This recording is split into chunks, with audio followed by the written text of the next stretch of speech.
Donut Bag is brought to you by ExpressVPN. Your data is your business. Protect it with ExpressVPN.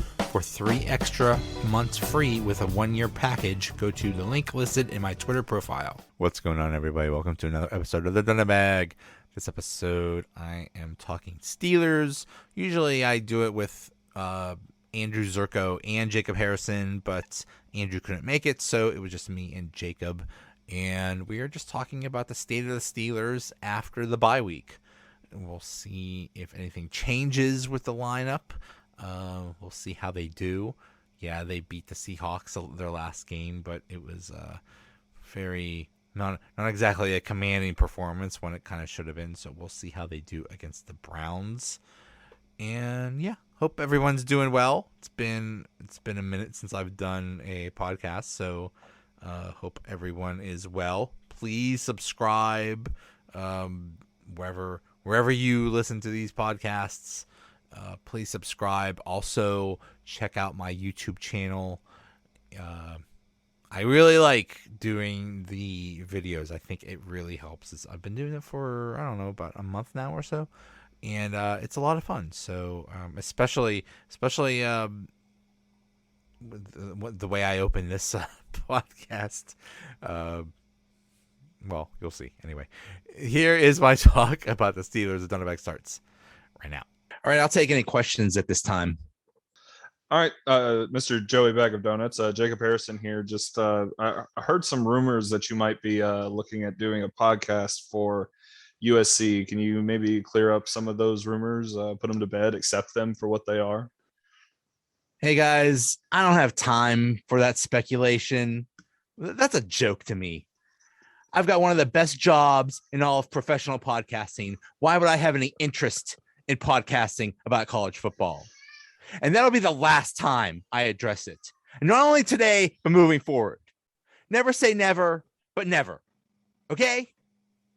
Anybody else got any questions about any college podcasts? There's not a podcast host with a big enough blank check. Okay? Anybody ask Sean Payton about that? Anybody ask Joe Rogan about any college podcasts?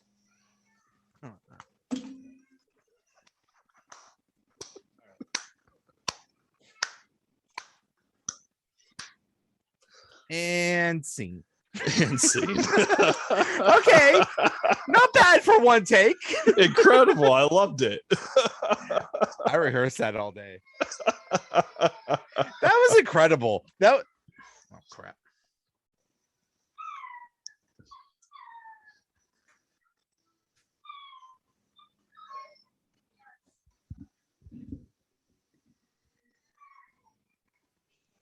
Oh.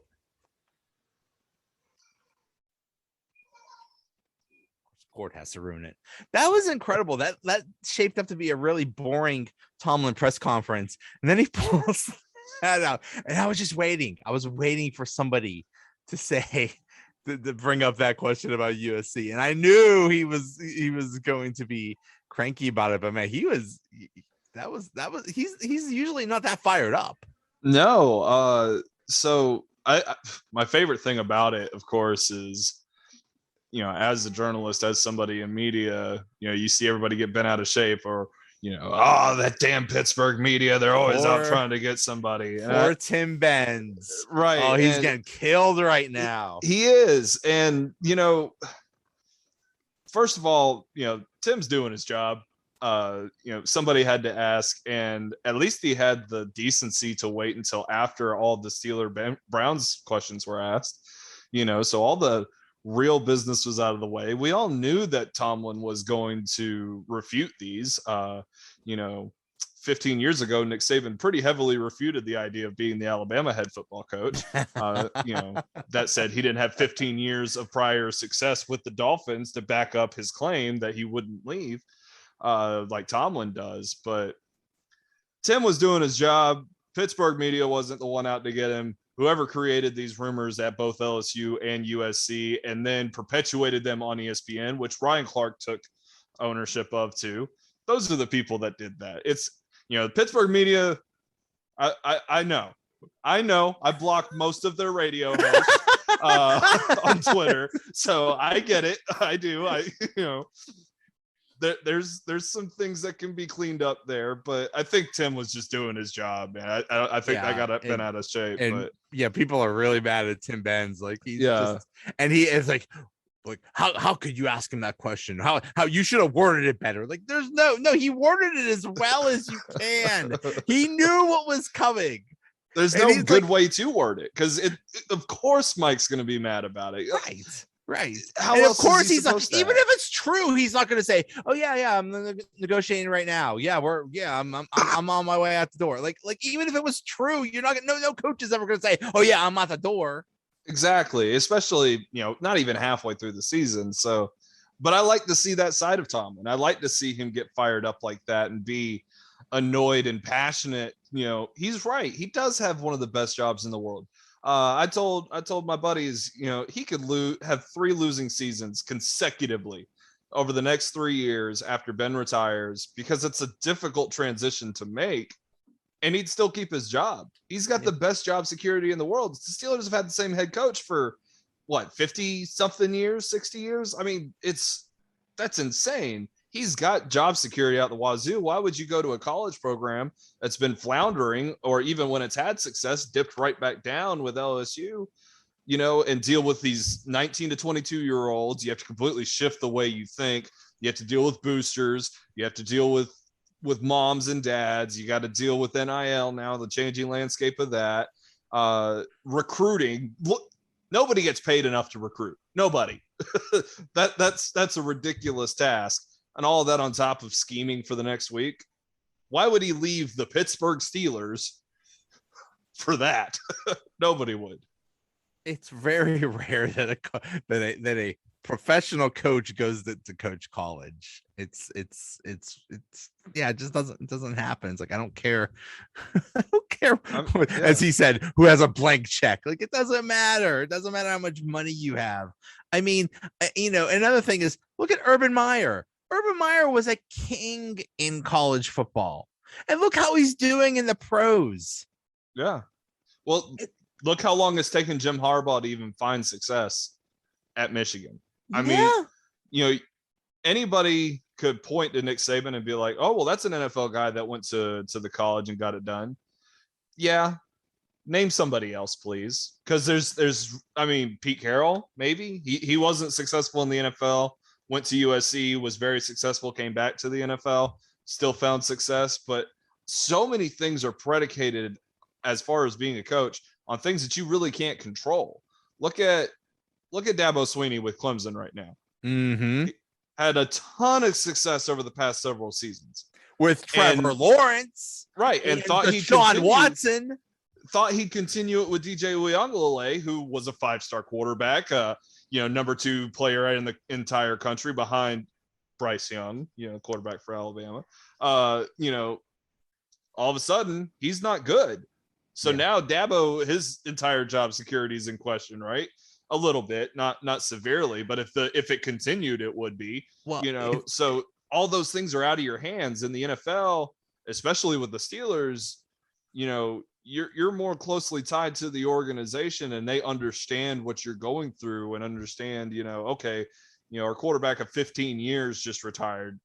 We understand you're probably going to go through a little bit of a hiccup here. So, he's going to have that leniency there to figure out and find a solution and, usher in a new era of Steelers football. Why wouldn't he want to be a part of that? And we already know how he would be without that 15-year Hall of Fame quarterback, because in 2019 Ben got hurt. And not only did he have a not even an average quarterback, not even did he have a below average quarterback. Mason and Duck were, he had a duck. They were ducks. Yeah. And still they were 8-5 at one point and almost made the playoffs with those guys as quarterbacks. Imagine him with just, someone else that's a little bit better. Please, not Jimmy Garoppolo. Please, God, Tomlin, if you're listening, please not Jimmy Garoppolo. I'm hoping that Alex Kozora is onto something. I've seen him talk about it a couple of times over the past few days, is that Tomlin is really fixated on mobile quarterbacks. I hope that doesn't lead to a guy like Tyrod Taylor, but hopefully it does lead to For- somebody that can move a little bit. if Tyrod Taylor came here, he'd be hurt in the first game, just like he does every other place he goes to. Oh yeah, Poor guy. Can't catch But a yeah, break. I still would not want him. No, not at all. Yeah, I'm yeah, I don't want Jimmy G. I don't know who's gonna be out there, but Russ or Aaron Rodgers. that's not happening. That's not Don't kill my dreams, Aaron Rodgers. apparently in Green Bay they call him Karen Rodgers, which just cracks me up. I'll kiss his feet. Oh, I ain't got bad nicknames for Aaron Rodgers. funny thing is, Come here I and think- wear 12. Let's go. I think Rodgers is like a year younger than Ben. It's not like Yeah. it's like we're replacing a really old guy with another really old guy, but Aaron Rodgers is at the top of his game, and unfortunately, Ben is not. Rodgers looks he looks a little bit, older. He's got some bags under the eyes, but he still looks more likely to play into his 40s than Ben does to play at 40. Yeah. Yeah. Ben did not age well, and hey, I mean, how many hits has he took? You can't blame him. But I mean, the big question is how's Ben gonna hold up the rest of the season? It's we don't know. It's he's already been hit a lot, so hopefully that offensive line improves. Well, if they continue on the track they're on, then a lot of things look very positive for this team. Right. We've seen them take, strides probably isn't the word. They're probably just comfortably walking forward because it's not quite baby steps either. But, the running game is improving. There is more time for Ben. Like we saw a little bit of it a couple of weeks ago where Ben was still getting the ball away really, really quickly. I think it was against Denver. And then you could kind of see as the game progresses, like, oh, I actually have a little bit of time to read through a progression. Right. I don't have to get it to Right. the first guy on the read at the line of scrimmage. And then that kind of continued into last week's games too. So, I don't think that'll be the case against the Browns. We're gonna have to temper expectations a little bit because the Browns, their defensive line is freakish. And I know they're banged up across the board, but Myles Garrett is still Myles Garrett, whether we like it or not. So, he's probably going to get banged up a little bit against the Browns. I don't have high expectations for this game at all, but it might look a little ugly, but it's still a work in progress. It's not the end of the world if they fail. The question about the offensive line is actually who's going to be on it now, because it looks like Zach Banner is back. So does he take Dan Moore's spot on left tackle? Does he take Chuke's spot at right tackle? I don't know. I know what you want. Yeah, don't take Dan Moore out of the game. Do not take Dan Moore out of the game. Well, it's difficult, right? Because Chooks is playing better. Ever since I, called him Cheeks, I guess he heard me. I mean, he stepped it up. He was deeply hurt by what you said. Yeah, he's played a little bit better, but I'm still not overly pleased with him. And Zach Banner did win the job outright. I really don't like doing this, but he did win the job outright 2 years ago and hasn't really had the opportunity to show, that he can be the right tackle for this team. So if, this is one of those things where I put it in the trust of Mike Tomlin to make the decision that's best for the team. If that means Zach Banner should get the shot to go out there and do his thing and have an opportunity to, sink or swim, see what the 380-pound does in the deep end. Because if he fails, it's probably not going to be any worse than Chuck's, and if it is, you just throw Chuck's back out there. Well, that's a thing, and he mentioned it in the press conference. He's like, it's a good problem to have. Now you have some options. So if things don't go well, now you actually have someone who can replace. So cool. So let's see what happens. Which is interesting because I don't think Joe Haeg played bad when he was out there. So really and truly, you've got three options. It's just a matter of who are you willing to put the most trust in now that we're headed into the backside of the season. And, you can very quickly go from a playoff contender to having a top 10 pick. It can go Yep. one each way very, very Right. easily. Right. And this decision could impact that outcome very easily. The season is still very young, so we'll see. Yeah. And like you said a minute ago, you're going against the Browns. That's no easy task. Myles Garrett is maybe the best defensive lineman in the league. Depends on what you classify TJ Watt as. Yeah. He's technically a linebacker, but he's on the defensive line. Hey, put TJ Watt, Myles Garrett, and Aaron Donald in a bag. You're gonna come up with a really good pass destroyer. So yeah, I mean they're gonna have to, I don't know what they're gonna do to stop Garrett, but you can't stop him. You can only hope to slow him down. Yeah, basically. So yeah, we'll see. Yeah, I'm really interested to see how they do against the Browns. Yeah, the Browns are banged up, but they're getting Nick Chubb back, and that sucks. They're getting Chubb back. Jedrick Wills is getting healthy, and really and truly, it doesn't matter if Baker plays or not, because Case Keenum can run their offense. He's one of the best backups in the league. And the gap between him and Baker, while it is pretty deep, I think Baker is a lot better than people give him credit for. But Keenum still, he's still a top 40 quarterback in the NFL. Like, a lot of people maybe lose sight of that just because he's a backup. But he looked good against Denver. I'd feel a hell of a lot better if I had him as my backup quarterback instead of Mason Rudolph or Dwayne Haskins. Like, it is what it is, right? And we saw that. You said it against the Broncos. He was nothing but efficient. Their injuries could get in the way, but at the same time, they're just a very well coached football team. They have a lot of talent and they have a lot of depth, and that's why I was dumb enough and bold enough to predict that they'd go to the damn Super Bowl.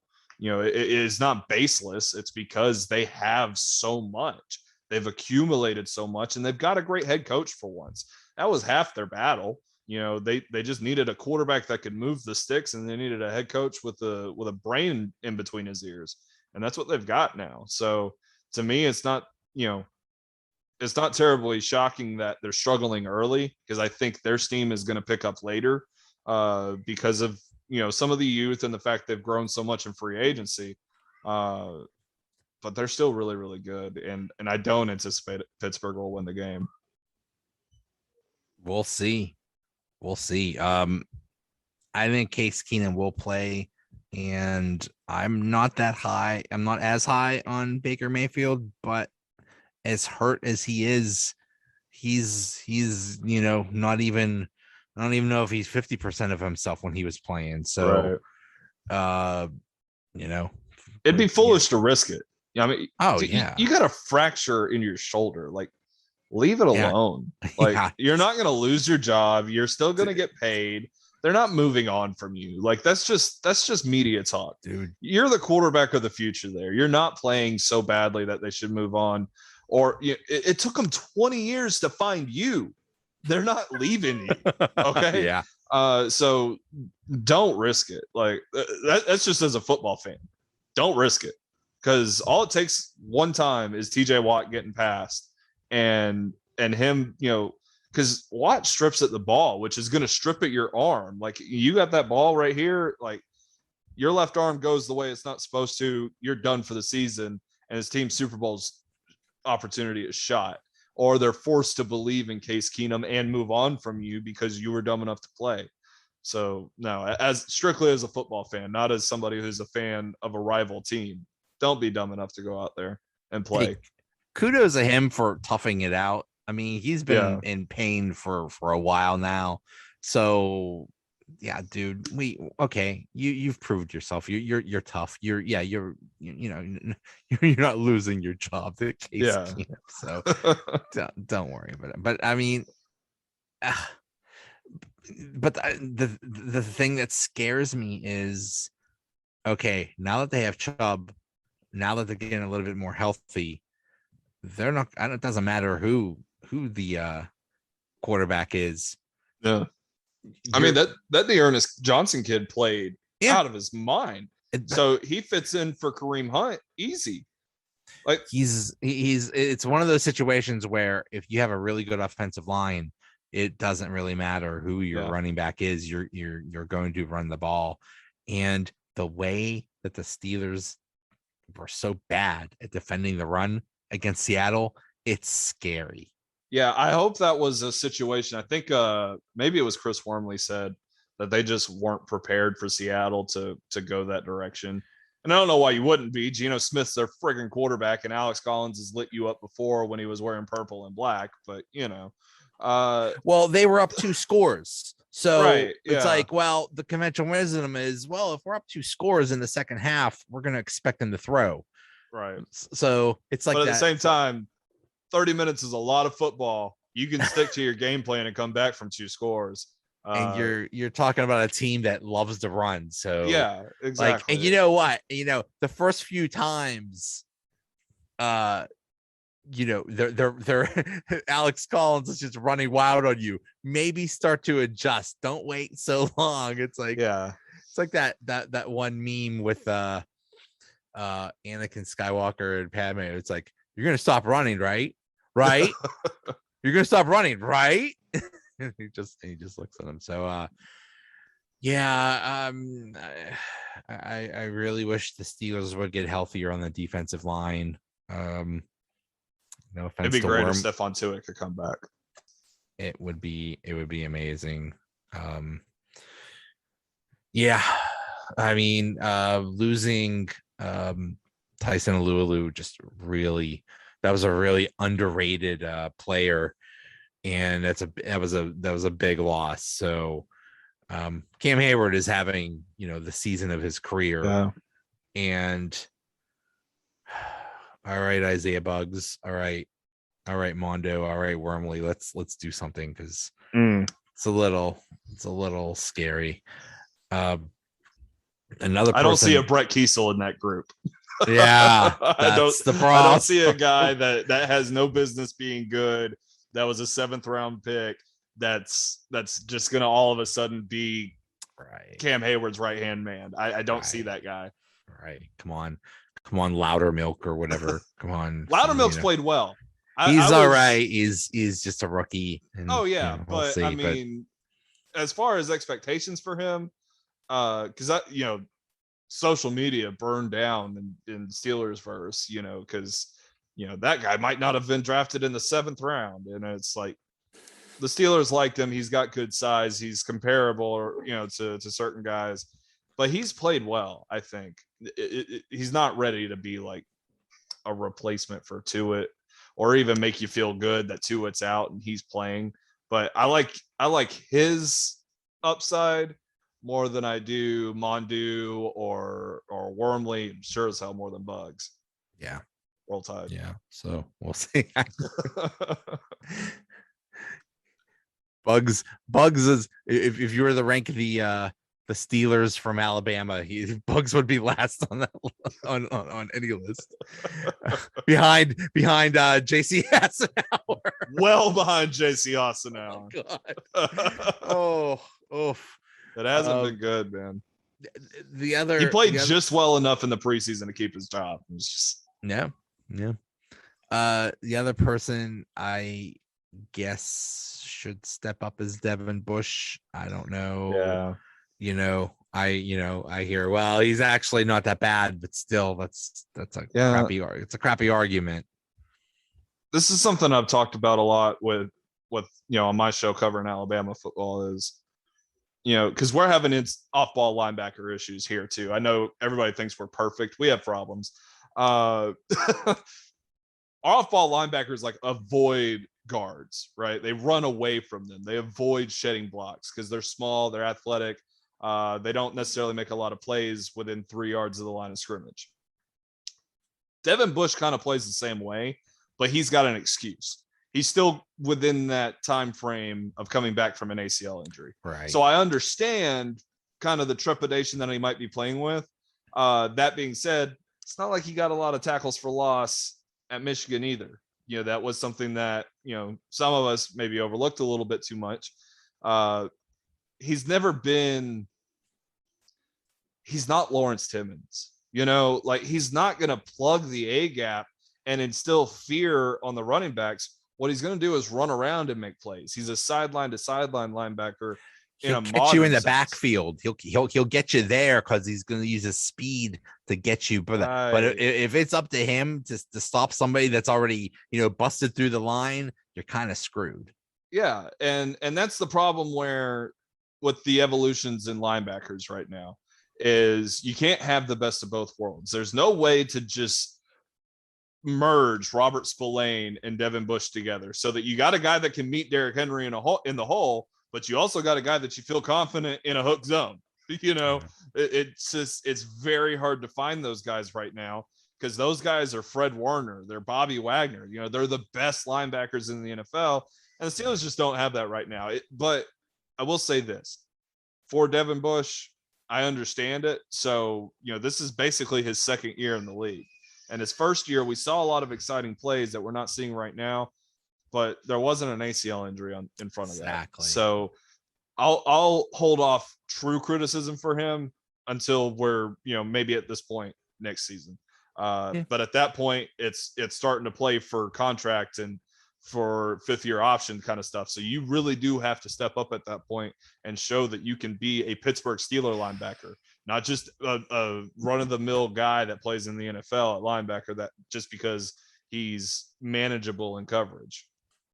If he doesn't get better, if he turns out to be a bust, that's a major hole for the Steelers, considering what they had to trade up to a top 10 pick to get him, and for that not to work out, ooh, that'd be bad. Well, it'd feel a little bit better because Joe Schobert is, that dude's a Pittsburgh Steeler, and the thing is, he's a 7 or 8 year veteran, so it's a little bit more, okay, well, if things do go south with Bush, we do at least have this guy to lean on, and we can continue to build in the draft, and maybe Johnson or somebody will step up and they'll be the solution. But, the best of both or the best situation, of course, would be Bush to pan out and be a guy that plays like a top 10 pick, because the guy that was picked a couple of picks later, Devin White, he's considered one of the best in the league. And that'll sting a little bit if you got the wrong Devin. Right. Yeah. And then about Minkah, I like that that someone asked Tomlin about him, and Tom was like, I am not worried at all. Just wait. Don't worry about him. Not 1 ounce of worry about Minkah, which is, hey, that I'm not worried. Right. That, sometimes you just got to listen to the head coach and go with the flow. I remember last year when a lot of folks were really bent out of shape about Minkah, and they were like, oh, he's not making plays, he's not doing this, he's not doing that. And then if you compare his stats from his first 14 games with Pittsburgh and then his second season with Pittsburgh, they're like identical. Like he gave up like maybe 2 or 3% more passes, had 1 less pick, but they were close. They were really close. Now this year he doesn't have the numbers, and I see everybody's like, oh, he doesn't have any splash plays. I've seen him miss tackles in the open field. He's a free safety, man. It's not his job. Like technically, I mean, if it's deep down the field, it's his job. But coming up, within 8 yards of the line of scrimmage, it's not his job. But you can't tell me through 7 games that him being targeted 21 times in those 7 games, that's enough opportunity to make some sort of splash play. Last I checked, all the rules in the NFL favor the offense. So it's not like it's super easy for him to make these kind of plays. It's not like it. All that to say too, he's one of the most feared and respected defensive backs in the NFL too. It's not like they're going to force their hand at him. They're avoiding him for good reason. He takes the ball away. Like, you don't want to have to call his name. He's this is the problem with Troy Polamalu is that he played safety, but he did everything, and he played the Troy Polamalu position. He was a freak. And that's what we were. That's what we're. I was like, oh, we want another Troy. We want the guy that jumps on the line of scrimmage and leaps over the entire team and grabs the quarterback and stuff. It's like Troy was a freak. And what we got was a very poor man's Ed Reed. He's a free safety. He mans the middle of the field. Does he do all the things that Ed Reed did to make him the greatest free safety of all time? Who, you know, I had a friend tell me the other day that Ed Reed once did something incorrect in a coverage for weeks just so that he could fool Peyton Manning to pick him off. Minka Fitzpatrick don't do that, right? But so, you know, sometimes you got to live with just having a great player. I mean, sometimes they're not going to be ridiculously elite for 15 years. Sometimes you just got to be happy with a great player. We were happy with guys like Lawrence Timmons. We're happy with guys like Stephon Tuitt, who are just great players. You know, they're nothing really special. Why can't we be the same way with Minka Fitzpatrick?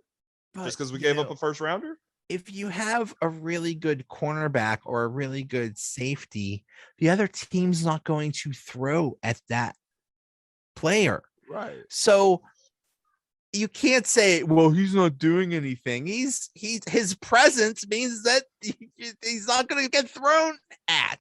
And he did make some splash plays, but they got called back on penalties and stuff. So, like I said, you can't please everybody.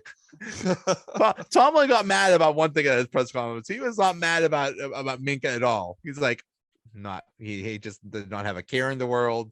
I think that guy might knows what he's talking about. Yeah. Yeah. You know, maybe Minka could be the defensive backs coach at USC when Tomlin goes there. Another thing I want to see is if we're still going to get more Ray than James Washington. That's odd. Weird. No offense to Ray, but come on. I'd rather see James Washington out there. I mean, it's different skill sets, so I guess it depends on what they're trying to do. Yeah. And Matt Canada tends to lean towards the kind of things that Ray does. But I mean, I want James Washington out there because out of the guys that we got, you know, the guy that's going to lower his shoulder and pick up a first down, it's James Washington. Like, it's not the 6'4", 230-pound Chase Claypool. Like, I love the guy, but that ain't him. It's just not. And Deontay Johnson, I've seen him run backwards too many times to count. But I know that's Farmer James. You know, James is going to lower his shoulder. He's going to ball over you, or he's going to die trying. You know, and so I want to see that out of him. Those short crossing routes, they're just as effective for him as they are for Juju. He may have a slighter frame and he may have a reputation for winning those 50-50 balls, but he's a football player, man. So give him those opportunities. I feel a little bit more comfortable with him. Yeah, he's just not hashtag free James Washington. Like he's just not getting. I mean, this is why you don't trade James. Well, not using him. Yeah, but if I'm him, I'm like, you know, and I see Juju go down. It's like, okay, now's my shot. It's like, wait, that Ray is playing ahead of me. Right. I'm not. I wouldn't be happy about that, but we'll see. And the weird thing is, this is a must-win game. The AFC North is stacked. Now the Bengals are good. What is this? You know, cats and dogs living together? Oh my goodness. Will the real Jamar Chase please stand up? Because we have all been hoodwinked, bamboozled, and led astray. The Jamar Chase of the preseason, please come back. Because we can't handle this. What is this? Well, I don't know. What am I supposed to do? Am I supposed to catch? I mean, look, I love watching great players. I really do. I just wish they weren't always in the AFC North. You know, that's all. Really. Unless they wear black and gold, you know, don't wear the other, you know, don't wear black and orange or black and purple. Or no, I mean, the Bengals, they're fun to watch for real because they run the football well with Joe Mixon. Joe Burrow is getting time to throw miraculously somehow when they didn't address the offensive line at And all. their defense is pretty good. Their defense is good. God, it's frustrating, man, because you thought that there would at least be that little bit of leeway, right? Like when we talked, going down the schedule, and I was like, I think we'll get swept by the Browns and the Ravens, but we'll split with the Bengals. Well, now I don't feel confident that we're going to win that next game with the Bengals because they're legit. They're really, really good, and it really, really sucks. I still think, I don't know now. I mean, they might have become too powerful. I don't count when they beat the Steelers because that was without TJ Watt, and I think there was a bunch of other injuries. I mean, basically, that was not the Steelers that the Bengals beat. That was just, Burrow had all the time in the world, and that's just not the Steelers defense. But still, wow. I mean, to go into Baltimore and just whoop and they were a good field goal kicker away from beating Green Bay. Yeah. They're good. They're good. They're good. No, like they're not going to be good. Like stumbling into the playoffs. They're going to be like a 5 seed.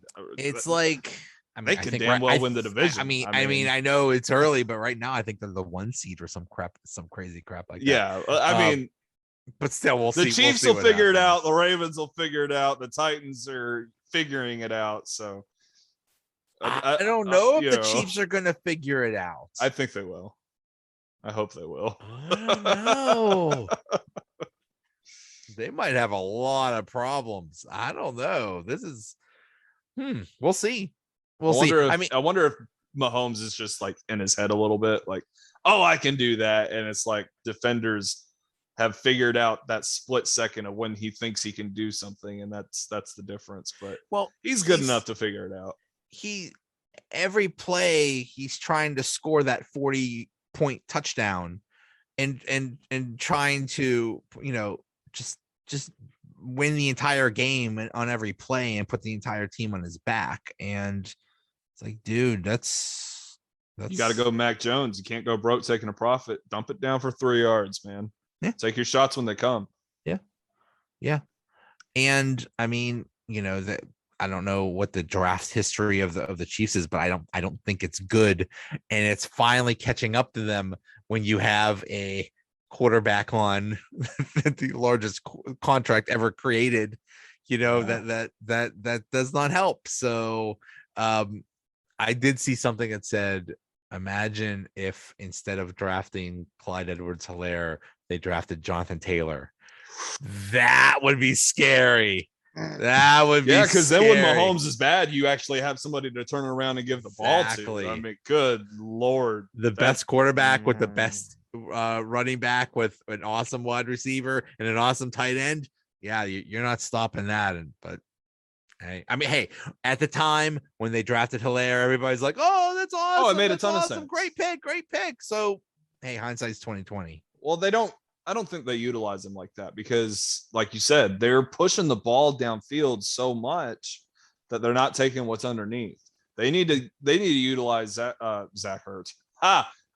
Travis Kelce, that tight end. They need to use Travis Kelce underneath more often. They need to use Clyde Edwards-Helaire underneath more often, just to get the defense to be honest and to respect what they do. Because, man, while it's really fun for you to throw it 70 yards down the field to Tyreek Hill and for him to throw up the deuces, it's not reasonable and it's not feasible. And that's why these teams with great pass rushers are getting after you and making it look easy. Listen, Bud Dupree didn't have a sack going into that game against Kansas City. He's got one now.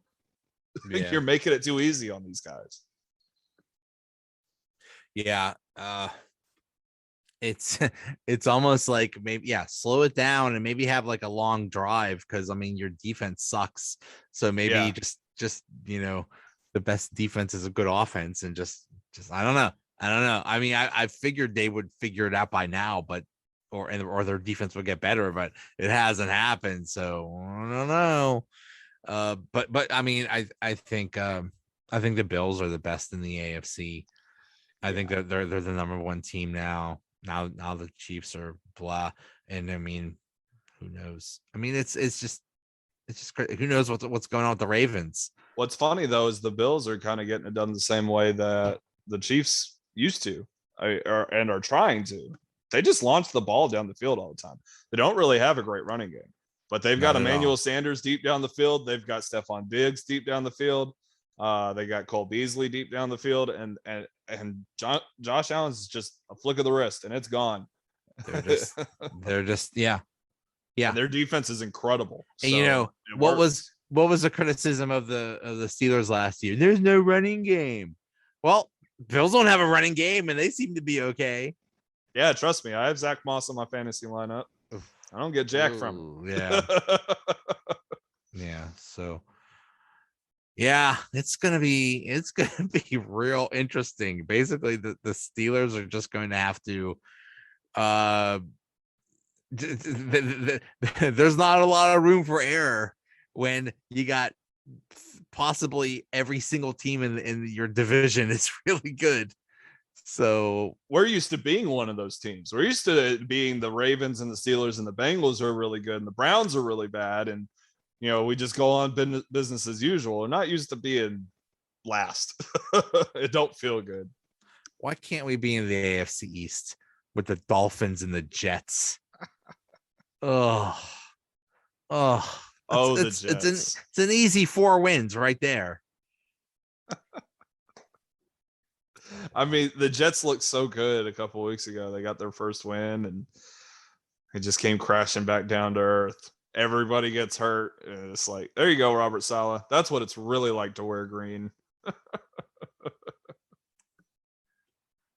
Why is it? Why is it that the bad teams are always bad, and the good teams are almost always good? Because it starts from the top and it works its way down. Exactly. Yeah. It's. I don't care how many number 1 picks you give the Jaguars; they're gonna suck. I don't care how many number 1 picks you give the Jets; they're always gonna suck. Like, well, I mean, look at the Browns. I mean, it took a couple of changes in ownership before it, went the way it did, and they finally hired a good head coach. So Stefanski deserves coach. He needs a statue. He already deserves a statue in Cleveland. I don't care when his contract is up. You sign him give all the money you were going to give to Baker Mayfield, give it to Stefanski because he's the one that deserves it. Yeah, give him a Patrick Mahomes deal. Yeah. When you go in for him to erase a culture of losing that has been going on for decades and to reverse that and to change that, that's like taking over like a South American country or something like that and turning it around. I mean, that's a miracle they'd write in the Bible, dude. Like that's hard. It's like in baseball with the Pirates. They about 5 years ago they turned it around for a little while, and they turned it around and they were making the playoffs. That's a miracle. It's no big deal when the Steelers make the playoffs, but if the Browns or the Jets make the playoffs, it's time to get covered because there's going to be locusts and frogs and all kinds of biblical signs. Yeah. So yeah, all credit to Stefanski. Stefanski's so good, he beat the Steelers in the playoffs and he wasn't even there. He's like, ow. He's like, yeah. I did like that. I guess they talked to Ebron and he's like, we don't need motivation to beat them. They kicked their ass in the playoffs. We remember that. So NFL guys, they're self-motivated. They gotta be. Sort of. They get extra motivation too. A little bit. They say they don't. A little bit. Yeah. All right, man. Sorry, Andrew. Sorry. I don't know what happened, but we still carried on. It's still fun. Yep. All right. Hey, thanks. Thanks for coming on. Absolutely. Take it easy. All right. See ya.